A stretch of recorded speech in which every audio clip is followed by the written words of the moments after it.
Hello and welcome to the Idaho Reports podcast. I'm Logan Finney. Former U.S. President Jimmy Carter passed away this Sunday, December 29th, at age 100. The Georgian served as the 39th president from 1977 to 1981. Carter and his family visited central Idaho in August of 1978 on vacation, a 3-day raft trip down the middle fork of the Salmon River with the family of then Interior Secretary Cecil Andrus.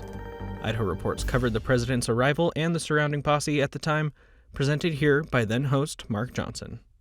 It is a vacation of unprecedented remoteness. The President of the United States camping out in the wilds of Idaho's backwoods. Hi, everybody. Good to see you. It's been 14 years since the President of the United States visited Idaho, and as far as anyone can tell, no president has done what Jimmy Carter is doing here, rafting the middle fork of the Salmon River. The President and most members of his family will be in the state through the better part of the day tomorrow. If we can trust the limited news coverage of the raft trip, we can report with some certainty tonight that by this time, the President and members of his party have settled down to a dinner of sirloin steak, sautéed mushrooms, and fresh strawberries for dessert. Not a particularly important fact taken in the whole scheme of things, just an example of the thousands of words that have been written and spoken about this trip. The first true presidential vacation for Jimmy Carter since he blew into Washington a year and a half ago. The Idaho Reports team this week tracked down and got in touch with Judy Clapp, one of the U.S. Forest Service Kayak Patrol, who worked the presidential float trip. Our host Melissa Davlin spoke with her by phone on Monday. So, Judy, can you tell me what you remember about that trip? Well, the main thing I remember is that my kayak patrol partner and I had no idea that this was going to be happening. We were literally putting our kayaks away for the season when our boss, Ted Anderson, came down to the boat warehouse and said, pack up your kayaks and your gear. We're, flying you in to lead the presidential parade. So it all, they had to keep everything very hush-hush ahead of time. There were, Secret Servicemen and FBI background checks and stuff like that, but they had to keep it all very hush-hush. So we didn't know we were going until, we actually flew in. But it was just, I don't know, what can I say? It was a very cold, rainy trip, but it was still a great trip, and the Carters were just wonderful, normal people.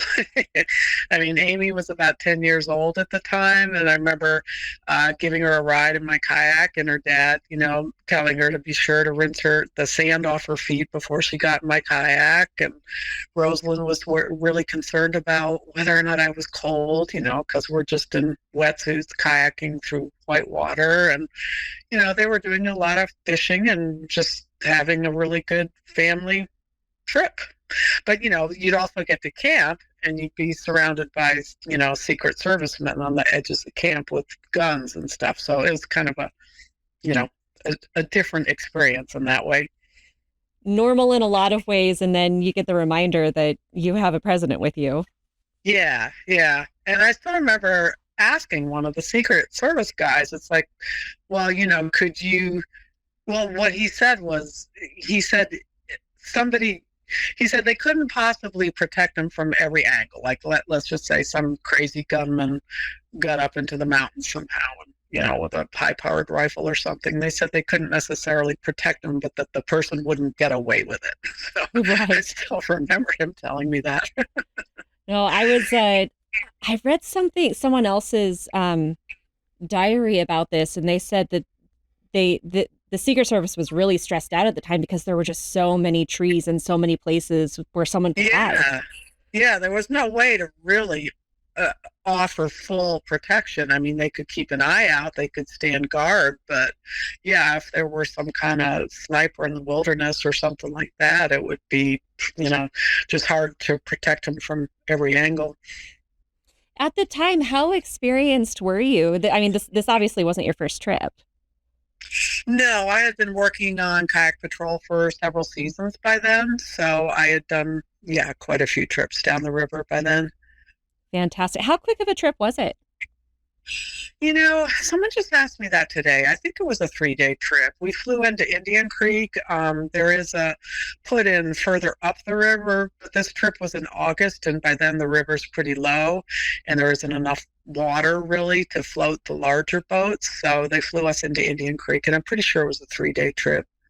Fantastic. And you said that Rosalind Carter was really nice. Yeah. Yeah. Any specific conversations or memories that stand out? Oh, just the ones I mentioned. And then, just in terms of, it's not like we were interacting with them that much. We were trying to kind of give them their space to have their own, family vacation. But, just the ones I recounted where they just seemed like normal, caring parents and people. Fantastic. Is there anything else you wanted to add? Well, there was this kind of crazy side story. I'm only telling it because with Jimmy Carter's death, a lot of people have been asking me about this trip. And so my brother-in-law asked me to recount this story today. But so the press corps was also on the river, but they were traveling and camping separately. But they would stop and set up to take photos as we were going through rapids. And so, in one rapid, I flipped, and I guess that made it onto the news. And so Sam Donaldson, apparently what happened was, he was covering it on the evening news on television and referred to me as a rangerette. And these were kind of in the early days of women's lib. And so the White House switchboard supposedly lit up with calls from irate people, because he had called me a rangerette. So when the trip was all over, his then press secretary, Judy Clapp, came up to me and he says, Sam, this is what happened, and Sam Donaldson wants to issue a national public apology for calling you a rangerette. He says, but I want you to stick it to him. So I didn't really know what to say. I didn't want to just be a wimp and go, oh, that's okay, Sam. But at the same time, I didn't want to launch into a feminist tirade. So that summer, I don't even know if it's still in existence, but there is something out of Harvard called the National Lampoon. And at that year, they had a comic strip called Danger Rangerette. And so that had been my nickname all summer, was Danger Rangerette. So when he made his national public apology after explaining what had happened, I just said, that's okay, Sam, just as long as you get it right. It's Danger Rangerette. So just sort of made a joke of it. But anyway. You have no idea how much I love that. That is so cool. I just have to say, that photo of you, you are the coolest person in that photo by far. It's so neat. Well, I didn't have my wetsuit on. I don't know. I guess they caught me in between, because like I say, it was a pretty cold, rainy trip. And right. Yeah. Oh, that was another thing, is they wanted us to be identifiable, and they wanted my partner and I, the guy in the Farmer John wetsuit was my kayak patrol partner. And so they wanted us to be identifiable and look, like professional. So they wanted us to wear our uniforms in the kayaks. And we're like, we can't do that. We have to wear wetsuits and life jackets. We can't just be paddling down here in our street clothes. And so they gave us these little brass pins to wear to put on our life jackets, just to kind of look official. And to this day, I don't know. I really should have found out. And Ted would know this, but I don't know what the pin was. But apparently it was really special, because every old timer, every Forest Service old timer who saw us was like, golly, where'd you get that pin? And then at the end of the trip, we had to give them back. I wish I'd been able to keep it, whatever it was. Cool. But anyway, it signified something really special. But that was the only way we could really, that in the end, that was their solution for making us look, professional and everything on the river. It seems like such a out of touch thing to ask you to wear your street clothes on a kayak. Yeah. It wasn't very realistic. Yeah, in terms of understanding, because frankly, the raft, the sweet rigs that the Carters were on, they're bigger boats, and you actually could you would still have a life jacket on over it, but the way the men are dressed in the photograph, you could be dressed that way on the raft, but just not in a kayak.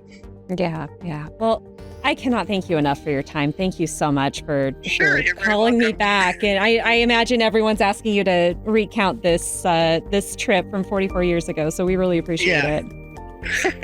Well, you're welcome. It's kind of fun to take a walk down memory lane, and I think Jimmy Carter was a great man. Oh, awesome. Well, hey, thank you again, and Happy New Year. Thanks for listening to the Idaho Reports podcast. Tune in to the Friday show at 8 p.m. on Idaho Public Television, and visit idahoreports.org to stream episodes and keep up to date with the events of the 2025 legislative session.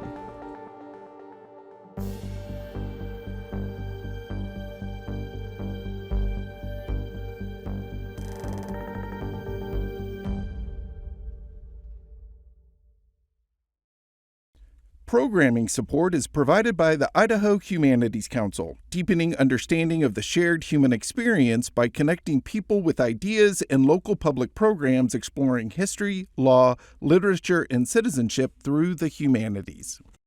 Presentation of Idaho Reports on Idaho Public Television is made possible through the generous support of the Laura Moore Cunningham Foundation, committed to fulfilling the Moore and Bettis family legacy of building the great state of Idaho, by the Friends of Idaho Public Television, and by the Corporation for Public Broadcasting.